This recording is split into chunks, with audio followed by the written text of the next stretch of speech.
সেখান থেকে আমি নিজামুদ্দিন গেছি, নিজামুদ্দিন যাই দেখি যে সে কাফিয়া পড়ে, তখন তার মুখে দাঁড়িয়ে উঠে না।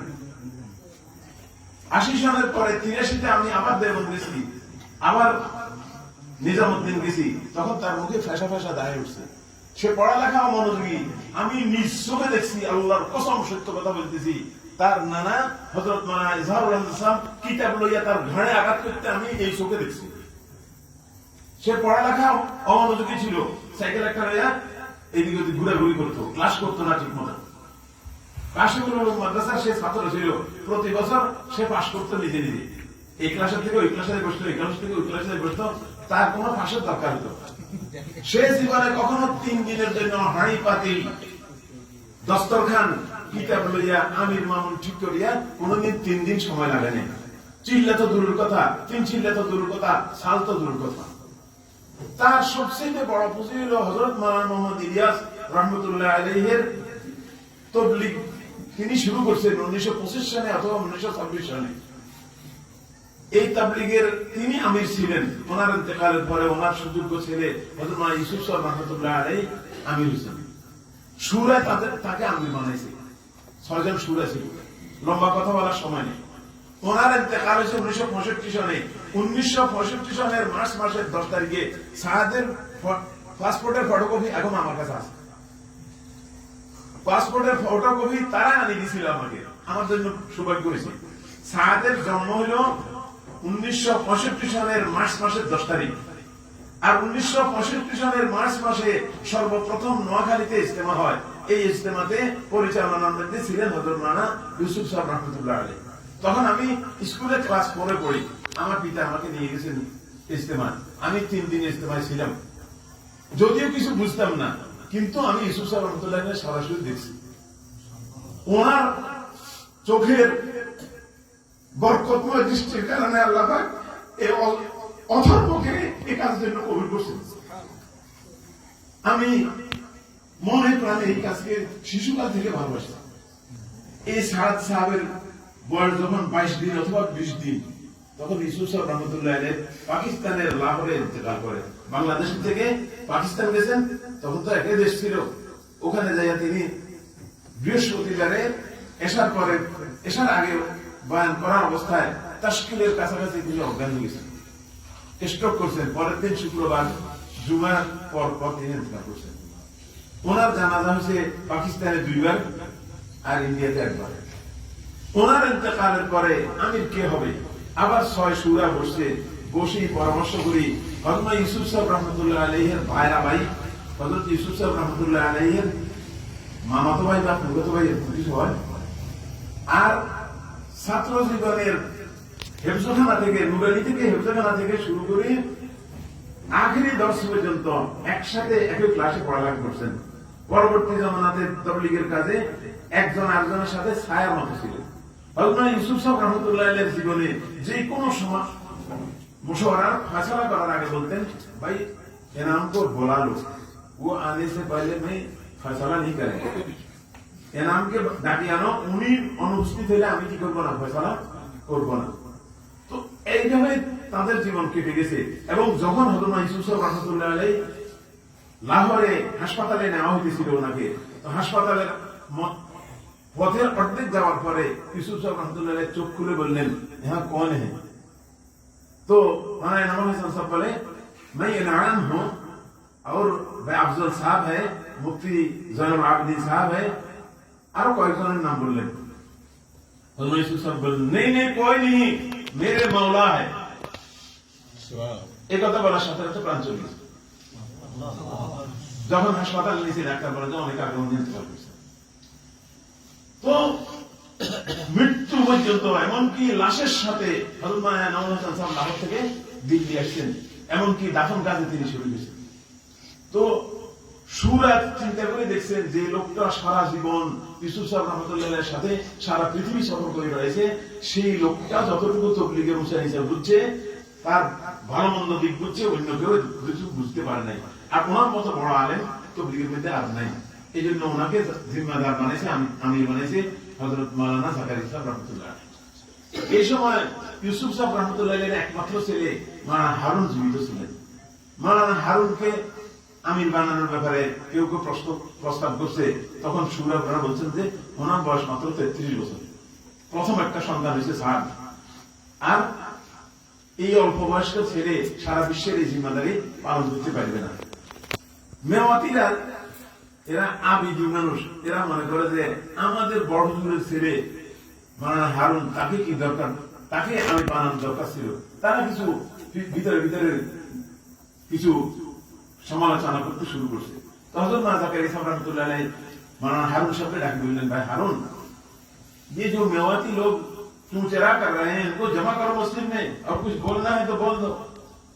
तो माওলানা হারুন সাহেব বললেন মেওয়াতিদেরকে, তোমরা চিল্লাচিল্লি কেন করো? আমার নানা হযরত মাওলানা জাকারিয়া সাহেব, আমার নানা যোগ্য মনে করছেন এবং সুরার বাকি 5 জনও যোগ্য মনে করছে মাওলানা ইনামুল হাসান সাহেবকে, ওনাকে আমি বানাইছি, আমি মানিয়ে নিছি, তোমাদের কি সমস্যা? বস শান্ত হয়ে গেছে। কাজ চলতেছিল। হযরত মাওলানা ইনামুল হাসান সাহেব রাহমাতুল্লাহ আলাইহি 1995 সালে ইন্তেকাল করছেন। ওনার ইন্তেকালের 3 বছর আগে তিনি মক্কা শরীফে যাইয়া, সেখানে মক্কা শরীফে বড় একটা মুশাওয়ারা হয়, সারা বিশ্বের মুশাওয়ারা, আর বাংলাদেশে একটা মুশাওয়ারা হয়, আর পাকিস্তানের ইজতেমার সময় একটা মুশাওয়ারা, এই 3টে মুশাওয়ারা হয় আলমী মুশাওয়ারা। ওই মুশাওয়ারার সময় হযরত মাওলানা ইনামুল হাসান সাহেব রাহমাতুল্লাহ আলাইহি বললেন যে এই কাজ এত বাড়ছে যে এই কাজ একা আমার মাথায় নেওয়া সম্ভব না। সারা পৃথিবীতে দৈনিক হাজার হাজার জমাত আল্লাহ রাস্তা বাইরে দিয়েছে, হাজার হাজার জমাত ফেরত আসতেছে, হাজার হাজার জমাতের হাজার হাজার সমস্যা, এত সমস্যার সমাধান আমার একা পক্ষে সম্ভব না। আমি বুড়ো হয়ে গেছি, আমাকে তোমরা একটু সহুলত দাও, সহজ করে দাও। বুঝছো হযরত কি করবো? মানে একটা জমাত বানাও, এই জমাতের মধ্যে 10 জনের যেন একটা সূরা হয়।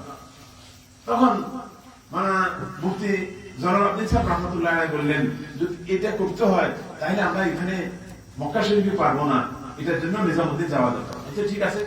ওনারা সৌদি আরব থেকে ইন্ডিয়ার ভিসা লইছেন, ভিসা লইয়া বাংলাদেশের সাথীরা, আলমী উন্নয়ন সুরার সাথীরা, ইন্ডিয়া পাকিস্তানের সাথীরা সবাই ইন্ডিয়া আসছে। ইন্ডিয়া আসার পরে এখানে বসে 8 জনের একটা সূরা বানাইছেন। হযরত মাওলানা ওমর পালনপুরি, মিয়াজি মেহরাব, মাওলানা সাদ সাহেবের নানা হযরত মাওলানা ইজহারুল হাসান সাহেব, তারপরে আর বাংলাদেশের ইঞ্জিনিয়ার আব্দুল মুকিত সাহেব, পাকিস্তানের আব্দুল রব সাহেব, পাকিস্তানের হাজি আফজল সাহেব, পাকিস্তানের মুফতি জালাল আব্দিন সাহেব, মদিনা শরীফের মাওলানা কি বলে মদিনা শরীফ থাকতেন, মদিনা শরীফের জিম্মাদার ছিলেন সাইদ আহমদ খান সাহেব। এই 8 জনের সূরা বানাইছেন। বানানোর পর হযরতের সামনে এটা পেশ করছে। হযরত খুব খুশি প্রকাশ করলেন যে তোমরা আমার মনের কথা বলছো, তবে 8 জন নয় 10 জনের সূরা বানাও, তিলকা আশার জনকে আল্লাহ, 10 জন হলে পরিপূর্ণ হইল। হযরত বলেন সেই 2 জন কে হবে? মানে একজন আমার ছেলে কি বলে জুবাইরুল হাসান স্যার, আর একজন হলে মাওলানা সাদ স্যার। এই 10 জনের সূরা বানাইছে। সূরা বানানোর পরে ওই বছরই সূরা হওয়ার পরে হযরতজি বলছেন চলো আমরা সফরে যাই। তারা প্রথম শ্রীলঙ্কা গেলেন, শ্রীলঙ্কা থেকে মালয়েশিয়া গেলেন, মালয়েশিয়া থেকে ইন্দোনেশিয়া গেলেন, ইন্দোনেশিয়া থেকে অস্ট্রেলিয়া গেলেন, অস্ট্রেলিয়া থেকে সবাই আবার ইন্ডিয়া ফেরত আসছেন। এরপর যার দেশে চলে গেছে। এই সফরের হযরতজির উদ্দেশ্য ছিল প্রত্যেকের সাথে প্রত্যেকের সুসম্পর্ক, প্রত্যেকের সাথে প্রত্যেকের মনের লেনদেন যেন হয়ে যায়, সবাই যেন মন খোলা ভাবে কাজ করতে পারে। তো সাদ সাহেব তো তখন ছোট ছেলে, যে সময় আমি তাকে দেখছি কাফিয়া পড়াই, সে সময় 81 সন। তো বড় হয়েছে, বালে গেছে, কিন্তু তার মনের মধ্যে একটা ক্ষোভ, একটা কে বা কারা তার মনের মধ্যে ওটা ঢালি দিছে যে হযরত মাওলানা জাকারিয়া সাহেব রাহমাতুল্লাহ আলাইহি অন্যায় ভাবে ইনামুল হাসান সাহেবকে আমি বানাইছি, তোমার বাপকে বানাই নাই। তো তার বাবা কয়েক বছর পরে ইন্তেকাল করছে, বেশি বাঁচে না, একটা ছেলে হওয়ার পরে মারা গেছে। এখন তার খেয়াল যে আমি হইব। আল্লাহর কুদরতের খেলা। প্রথম বছর হযরত মাওলানা মুফতি জালাল আব্দিন সাহেব পাকিস্তানের ইন্তেকাল করছেন, ভাই আফজল সাহেব পাকিস্তানের ইন্তেকাল করছেন, ভারতের ওমর পালনপুরি ইন্তেকাল করছেন, পরের বছর প্রথম ইজহারুল হাসান সাহেব ইন্তেকাল করছেন, পরের বছর হযরত ওমর পালনপুরি ইন্তেকাল করছেন, পরের বছর মিয়াজি মেহরাব ইন্তেকাল করছেন। এখন ভারতে আছে 2 জন, ও বাংলাদেশে আমাদের ইঞ্জিনিয়ার আব্দুল মুকিত সাহেব ইন্তেকাল করছেন। এখন বাংলাদেশে ভারতে আছে দুইজন, একজন হলেন জুবায়ের হাসান সাহেব, আরেকজন হলেন সাদ সাহেব, আরেকজন হলেন পাকিস্তানের আব্দুল ওয়াহাব সাহেব। এই তিনজন ছাড়া আর সুরা কেউ নেই। বারবার সাদ সাহেবকে বলা হয়েছে, পুরনো সাথীরা বারবার বলছে যে সুরার 10 জন পুরো করা দরকার, যারা মরে গেছে তাদের খালিস্তান পূরণ করা দরকার। উনি বললেন এটা উনি রাজি হন না। এমনকি জুবায়ের হাসান সাহেব ওনাকে যখন বলছেন, উনি বলছেন লোক আতে হ্যাঁ তেরে কো আর মেরে কো দেখ কর, তেসরে কো यहाँ मुदाखलत की क्या जरूरत है? তোমাকে আর আমাকে দেখি মানুষ আসে, তৃতীয় আলোচনা এখানে ঢুকার কি দরকার? সে অপেক্ষা করতেছিল খালি জুবায়ের হাসান সাহেব বলে দেয়, তাই না? কেল্লা ফাঁকে দিচ্ছে। 14 সালে জুবায়ের হাসান সাহেব ইন্তেকাল করছেন, ফুটফাট মানুষের কাছে বলে মেরে কো হযরত কা নাম, মানে উম্মত কা আমির হন, মানুষের কাছে বলে। তো উত্তরপ্রদেশের একটা জোর হইতেছিল নিজামুদ্দিনে। উত্তরপ্রদেশের যে সমস্ত ওলামায়ে কেরাম বেশি এবং উত্তরপ্রদেশের সাথীদের তবলিগের ব্যাপারে জানমালের কোরবানি সবচেয়ে বেশি। উত্তরপ্রদেশের এক একটা সাথী এক একটা জিম্মেদার হওয়ার মতন যোগ্যতা রাখে। সবাই আসছে, এখন মুসলমানতে রুমের মধ্যে অনেক ভর্তি হয়ে গেছে, ফুটফাট পিছিয়ে পিছিয়ে মানুষ কথা বলে না, ওনার কানে কথা যায় না। তো উনি বলেন বগায়ের ইজাজত কে আগে আর বগায়ের ইজাজত কে মুদাখালাত কর রহে হো, বিনা অনুমতি এখানে আসছো, বিনা অনুমতিতে নাক গলাচ্ছ, চুপ রাখো। তো আচ্ছা, যদি আমি আমার ছোট থেকে কাউকে বলি চুপ রাখো, চুপ থাকবে, যদি হযরতকে বলি উনি এটা কি মানে নিতে পারবেন? তো এই কথা বলার পরে কেউ কেউ বলছে, তারপর কথা আরো বেশি গেছে। উনি বলেন জানতে হো আমি পুরি উম্মত কা আমির হুম। তো একজন দাঁড়ায় বলল আপকো আমির কিসনে বানায়া? উনি চুপ করে রয়েছে। কতক্ষণ পরে আরেকজন দাঁড়াইছেন, দাঁড়ায় বলছেন হাম আপকো আমির नहीं मानते, যাও সব জাহান্নাম মে। আমাকে যখন মানবা না তো সব জাহান্নামী, চলে যাও সব জাহান্নামী। মেরে মুহতারাম ভাই ও দোস্ত, আপনারা সকলে জানেন, কিন্তু মনে রাখেন না। আমি এই পর্যন্ত আমার কাছে যত কাগজপত্র কতজনকে দিছি, ফেরতও দেয় না, আর কিছু এখান থেকে হাসিরও করে। সে বলে হেদায়েতের মালিক আল্লাহ নয়, নাউযুবিল্লাহি মিন যালিক। হেদায়েতের মালিক নবী। যদি হেদায়েতের মালিক নবী না হইতো আল্লাহ পাক নবী জগতে পাঠাইতেন না। সে কি কোরআন শরীফের এই আয়াত দেখে না? এটা তো আমাদের ছোট্ট বাচ্চা যেটা কোরআন শরীফের তরজমা করার সেও জানে, ইন্নাকা লা তাহদি মান আহবাবতা, হে আমার নবীজি আপনি যাকে ভালোবাসেন আপনি তাকে হেদায়েত দিতে পারবেন না, ওয়ালাকিন্নাল্লাহা ইয়াহদি মান ইয়াশা, আল্লাহ পাক যাকে খুশি তাকে হেদায়েত দিতে পারেন। উনি বলেন যদি কোরআন শরীফের অর্থ না জানে তো কোরআন শরীফ পড়লে ওয়াজিব তরকের গুনাহ হবে। অর্থাৎ ওয়াজিব যে সে শিখলো না, কোরআন শরীফের অর্থ জানা ওয়াজিব, ওয়াজিবটা যে সে শিখলো না, এই জন্য তার গুনাহ হবে। তো সাধারণ পাবলিক মনে করে যদি নামাজ পড়লে গুনাহ হয় তো নামাজ পড়া কি দরকার? নামাজ পড়লে যদি গুনাহ হয় তো নামাজ পড়া কি দরকার? আমি তো অর্থ জানি না, এটা পড়লে আমার ওয়াজিব ছাড়ি যাওয়ার গুনাহ হবে, আমি নামাজ পড়বো না। তো সব মানুষ বেনামাজি হবে। উনি বলছেন মাদ্রাসাতে পড়াইয়া, মাদ্রাসাতে চাকরি করিয়া, মসজিদে ইমামতি করিয়া, ওয়াজ করিয়া যারা কামাই করে তাদের এই কামাই বেশ্যার কামার চাইতেও নিকৃষ্ট। তো আলেম ওলামারা মাদ্রাসায় পড়ার দরকার নেই। যখন পড়বে সে মাদ্রাসায় পড়াইয়া কামাই নিতে পারবে না, মসজিদে ইমামতি করে পয়সা নিতে পারবে না, ওয়াজ করে পয়সা নিতে পারবে না, তো মাদ্রাসা পড়ি করবে না। এরাও পারে। দুই দল গেল, রইল ছোট বাচ্চারা। বলে যে এদের পিছনে যাকাত দিলে যাকাত আদায় হবে না। উনি কি চায়? উনি কি ইসলাম কায়েম করতে চায় না কুফর কায়েম করতে চায়? যদি কুফর কায়েম করতে চায় তো তার কথা মানবো কেন? তিনি যত বড় ব্যক্তিত্ব হন, তিনি হযরত ইসা রাহমাতুল্লাহ আলাইহির বংশধর, তাতে কি হলো? হযরত হুসাইন রাদিয়াল্লাহু তাআলা আনহুকে যে কতল করছে সে তো মুসলমান ছিল, সে তো তাবেঈ ছিল। এই জন্য তাই বলি কি তাদেরকে মানবো? সাহায্য কোন তাবেঈ? তিনি বলেন এই কথা যে মোবাইলের মধ্যে ছবি আছে, যেটাকে টাচ মোবাইল বলে, এই মোবাইল পকেটে রাখলে নামাজ হবে না। আপনি মুফতি সাহেব, আপনি এই কথা কেমন করে বললেন? আমার পেটের মধ্যে পায়খানা আছে, আমার পেটের মধ্যে পেশাব আছে, আমার পেটের ভিতরে বীর্য আছে, আমার মধ্যে শাহওয়াত আছে, এরপরে আমি নামাজ পড়লে নামাজ হয়। এই মোবাইলের ভিতরে কিছু আছে? মোবাইলের ভিতরে কিছু আছে? পেশাব আছে, পায়খানা আছে, রক্ত আছে? আপনি ফতোয়া দিলেন, কি ফতোয়া?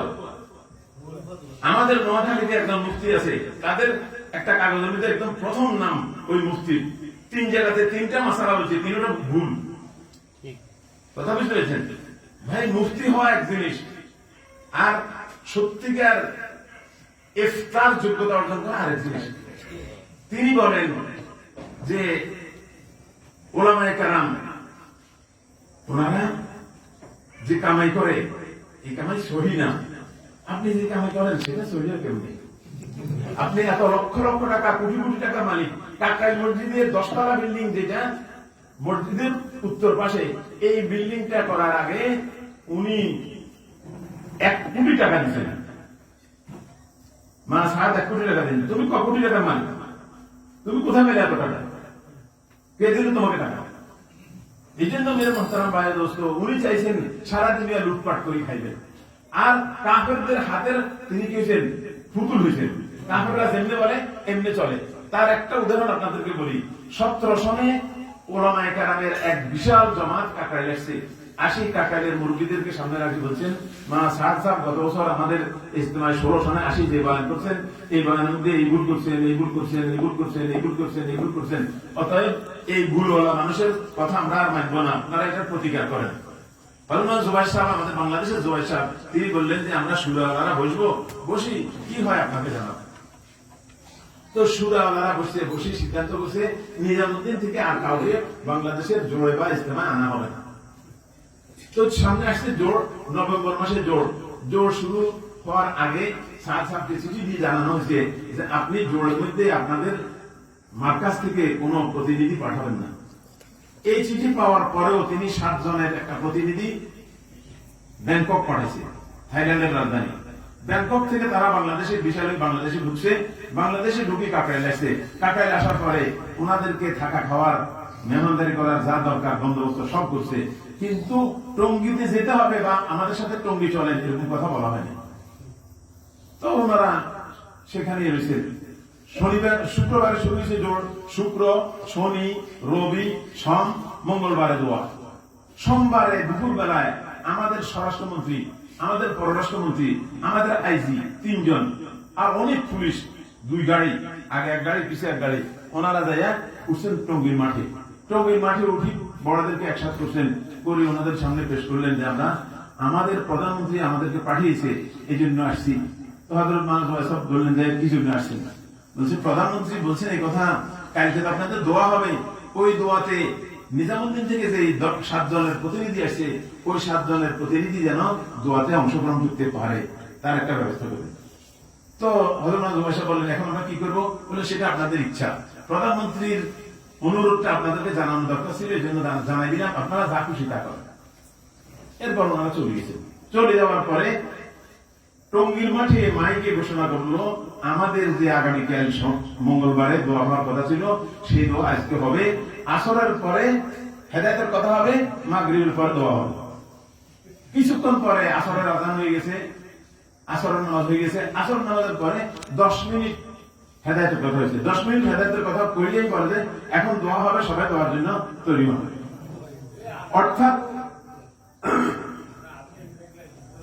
অর্থাৎ এরা যে ওখানে আছে কাকরাইলে, সেখান থেকে তারা রওনা করছেন এই মেসেজ টঙ্গীতে ফুটছে।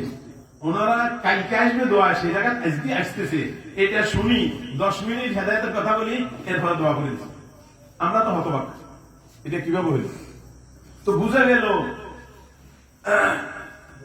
ওনাদেরকে যে জিজ্ঞাসা করা হয়েছে প্রধানমন্ত্রী কেন অনুরোধ করলো, বলে যে প্রধানমন্ত্রীর এক বান্ধবী আছে, তার নাম হচ্ছে সুষমা স্বরাজ, এটা ইন্ডিয়ার স্বরাষ্ট্রমন্ত্রী, মরে গেছে। এই সুষমা স্বরাজে প্রধানমন্ত্রীকে অনুরোধ করছে। তো আমাদের ভদ্রতারা জিজ্ঞাসা করছে, তো ও তো হিন্দু, সে আমাদের ব্যাপারে নাক গলায় কেন? বলে তাকে প্রধানমন্ত্রী নরেন্দ্র মোদী অনুরোধ করছে এই কথা বলার জন্য। জিজ্ঞাসা করছে আচ্ছা নরেন্দ্র মোদীর কি লাগলো, তিনি কেন অনুরোধ করলেন? বলে তাকে হযরত সাদ সাহেব অনুরোধ করছেন। তো সাদ সাহেব কেন অনুরোধ করলেন? বলে এই 7 জনে সাদ সাহেবকে মোবাইল করছেন, সাদ সাহেবের প্রধানমন্ত্রী নরেন্দ্র মোদীকে, নরেন্দ্র মোদী সুষমা স্বরাজকে, সুষমা স্বরাজ হাসিনাকে, হাসিনা আমাদের 3 জনকে পাঠিয়েছে। তো তাদের মূল কুফুরের উপরে না ইমানের উপরে? কুফুরির উপরে যাদের মতবাদ, কুফুরির উপরে যাদের ইয়াকিন, কাফের যাদেরকে উস্কায়, কাফের যাদেরকে চালায়, সাহায্য করে, তারা ইসলাম হইতে পারে না। এই সাদ সাহেব এমন আশ্চর্য আশ্চর্য কথা বলেন যেগুলি শুনতে কষ্ট লাগে। আপনারা জানেন সূরা কাহফের মধ্যে ويقولون ثلاثة رابعهم كلبهم ويقولون خمسة سادسهم كلبهم ويقولون سبعة وثامنهم كلبهم বলছেন তো এটাকে সমস্ত মুফাসসিরিন বলছে কাল, উনি বলেন এটা মানে কুকুর না, এটা মানে বাঘ। কেননা আরবিতে কখনো কখনো কালব বলিয়া বাঘ বা সিংহকে বোঝানো হয়। তো এটার দলিল দিছে রাসূলুল্লাহ সাল্লাল্লাহু আলাইহি ওয়াসাল্লামের দুই কন্যাকে আবু লাহাবের দুই ছেলের কাছে বিয়ে দিয়েছে। যখন তাব্বাত ইয়াদা নাযিল হয়েছে, তো আবু লাহাব রাগে গুসায় মনের কষ্টে ছেলে দুইটাকে ডাকি দিল, মুহাম্মদের মেয়ের দুইটাকে এখন তালাক দিবি। তো একটা লাগে তালাক দিছে, আরেকটা বলে দেন আমি এগুলো তালাক দিব না, মুহাম্মদ সাল্লাল্লাহু আলাইহি ওয়াসাল্লামের কাছে যাই, ওনাকে গালি দিব, তারপরে তালাক দিব।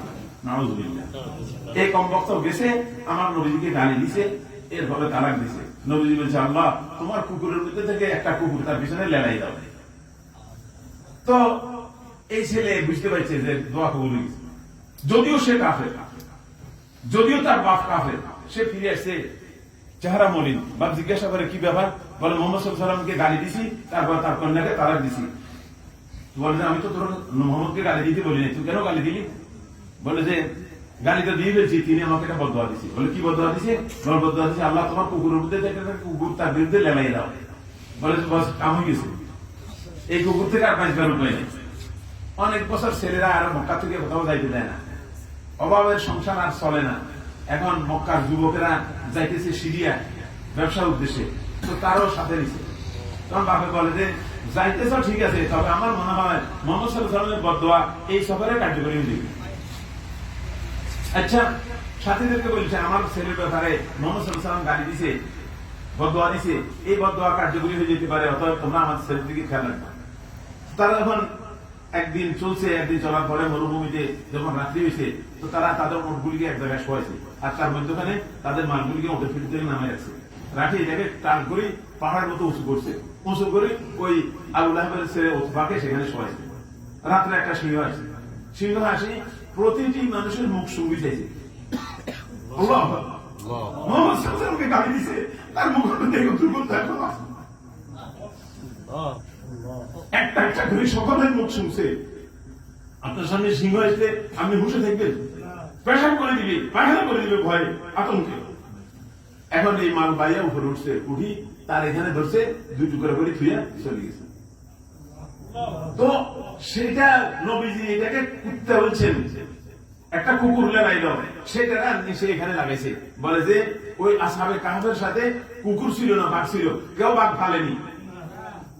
তো পালিত গৃহপালিত কুকুর তাদের সাথী হয়েছে, ওই কুকুরকে সেখানে নিয়ে গেছে। আর কুকুর দুই পা সামনের দিকে ছড়াইয়া শোয়া ছিল, চোখ খোলা ছিল। তফসিরের কিতাবে সবাই লিখছে, তুমি নতুন করে এই তফসিল লিখবার দরকারটা কি? তোমার হাইজলামির দরকার কি? তুমি পড়ালেখা ছিলে গোল্লা, পড়ালেখা ছিল 0-0, আর এখন তুমি এত বড় মুফাসসির হইছ। তুমি বলো অনেক মুফাসসিরেরা অনেক তাফসীর করে, এগুলি শুনবে কিন্তু মানবে না। আমি যে তাফসীর করি এটাই মানবে। মেরে মোহতারাম ভাই দোস্ত, এই ধরনের অনেক অনেক উল্টা পাল্টা কথাবার্তা, তার এই কথাবার্তার দ্বারায় ইসলামকে সে দারুণ পালন করে দিছে, কাফের হাতের পুতুল হয়ে গেছে। অন্য দেশের টাকা খাইয়া, অন্য দেশের কাফেরদের প্ররোচনায় প্ররোচিত হইয়া তাবলীগকে টুকরা টুকরা করে দিয়েছে। তারা 18 সনের ডিসেম্বর মাসের 1 তারিখে টঙ্গীর মাঠে 1100-র বেশি ছাত্রকে রক্তাক্ত আহত করছে। কত ছাত্র? 1100-র বেশি। তার মধ্যে আমার কাছে ওই ছবিটি আমি ধরে রেখেছি এখনো, যে ছেলেরা এই নাফাক ফানি, যেটা এরকম কালো, এরকম কালো, ওই কালো পানি যেটা নাফাক দুর্গন্ধ, প্রাণের ভয়ে ছোট ছোট বাচ্চা সাঁতার জানে না ভালো করে, তারপরও লাফায় পানিতে ঘুরছে, তখন ইট মারা শুরু করছে, ইট মারছে। ওই দৃশ্যটা আমি এখন ধারণ করে রাখছি। আর এরা নাকি ইসলাম চায়, এরা নাকি মানুষকে দিনদার বানাতে চায়। এরা আলেম ওলামার দুশ্মন, এরা আলেমের কথা শুনতে পারে না, আলেম বিদ্বেষী।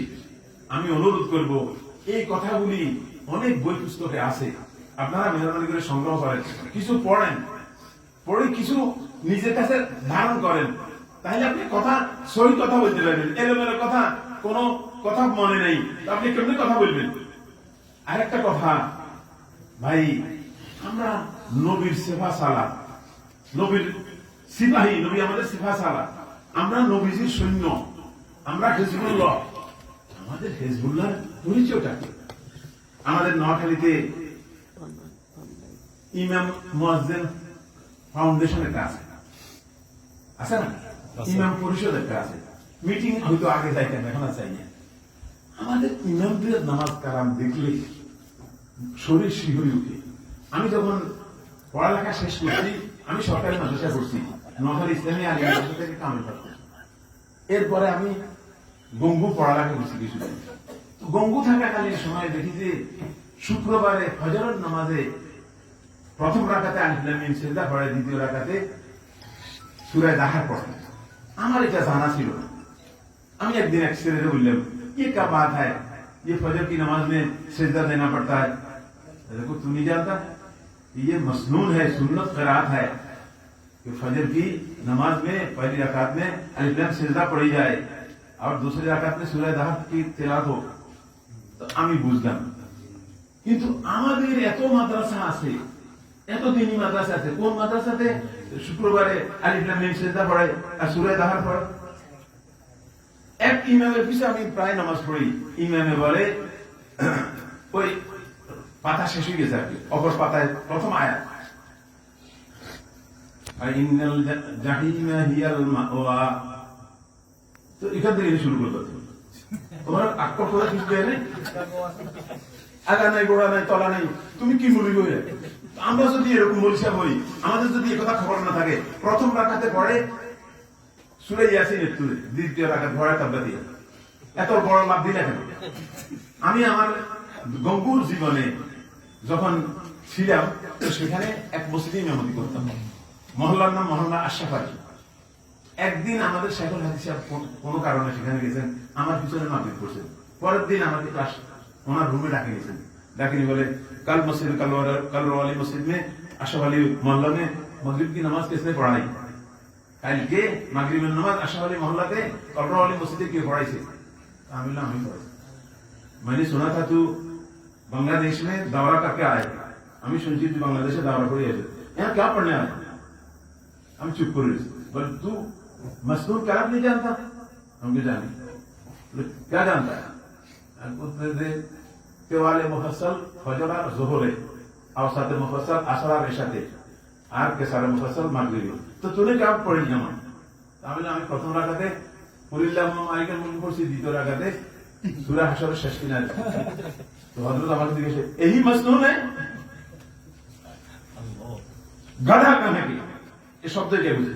গাধা কাহে, কোথাকার গাধা? जिंदगी में मसनून करात नहीं छोड़ेंगे, ये वादा कर लेना, জীবনে কখনো মাসনুন করাত ছাড়বি না, এই কথা ওয়াদা কর। আলহামদুলিল্লাহ, সে একদিনের ধাক্কা আজও মনে পড়ে। গত কয়েক বছর আগে গঙ্গু গেছিলাম, হযরতের বাসায় গেছি দেখা করতে। হযরত বলে তেরা নাম গ্রহণ করার নেই, কত শত ছাত্র পড়ে যায়। আইলো হযরতের দিলে দিতে ঘুরে হতভাগার নাম আছে, আমরা আমাদের ছাত্রদেরকে ভুলে যাই।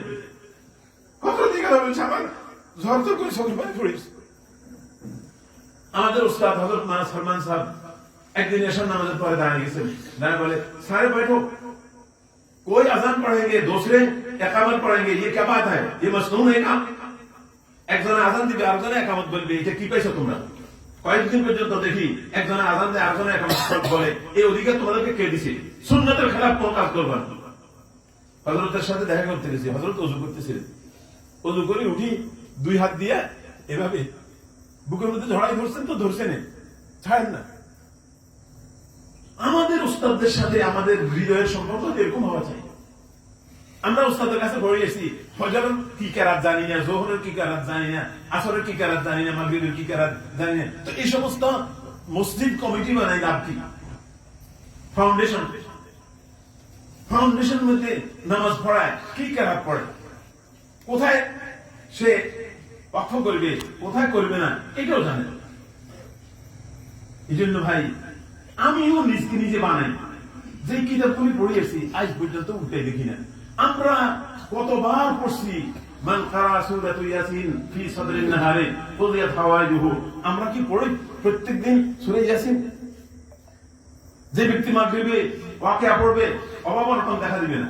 চাই নুরানি পড়াই, আরো প্রাইভেটও পড়াই, আরো ওই ব্যবসার লগে কি বলে যে মোবাইলে কি কি ব্যবসা আছে না, অনলাইন ব্যবসার মধ্যে জড়াই গেছি অভাব দূর করবে জন্য। কিন্তু অভাব দূরের জন্য সূরা ওয়াকিয়া পড়ার দরকার ছিল, কবর আযাব থেকে বাঁচার সূরা মুলক পড়ার দরকার ছিল। সাধারণ ভাবে পরে পড়বো, প্রথম আমি পড়ি কিনা 3 তাসবিহাতের সুবহানাল্লাহ, আলহামদুলিল্লাহ, আল্লাহু আকবার, এটা প্রত্যেক নামাজের পরে আমি আদায় করি কিনা।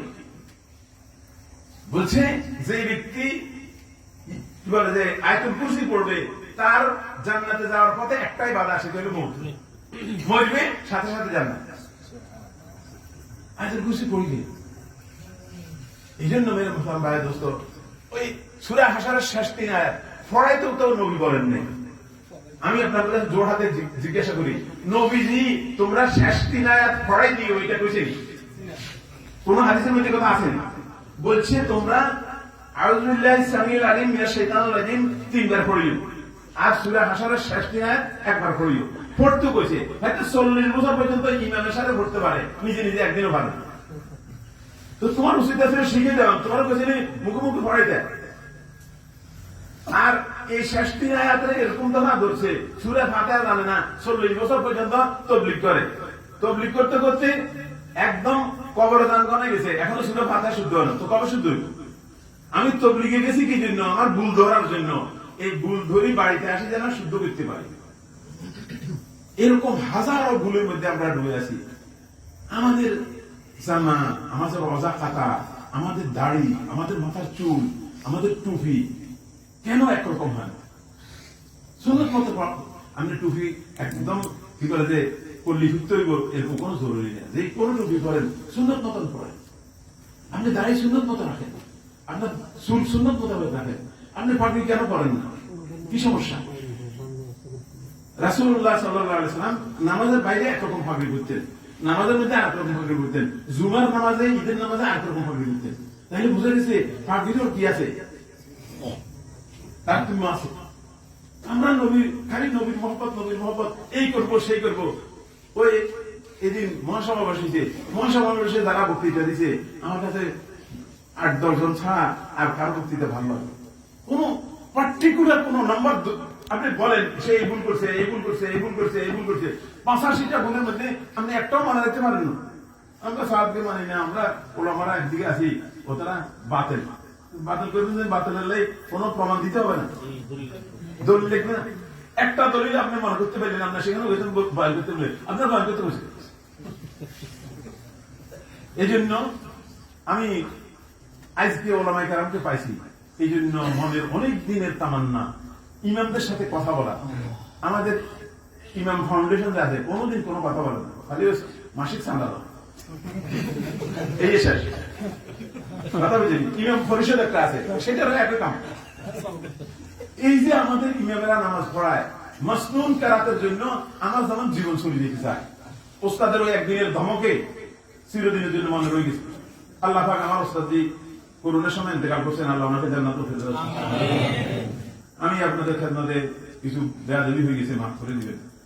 কোন দিন মরে যাই, মরণের সময় ঘনায় গেছে, কখন খবর আসে, যেন হকের উপর বাকি থাকতে পারি, সুন্নতের উপর জীবন যাপন করতে পারি। আল্লাহ তৌফিক দান করেন। যে কথাগুলি বলছি আমাকে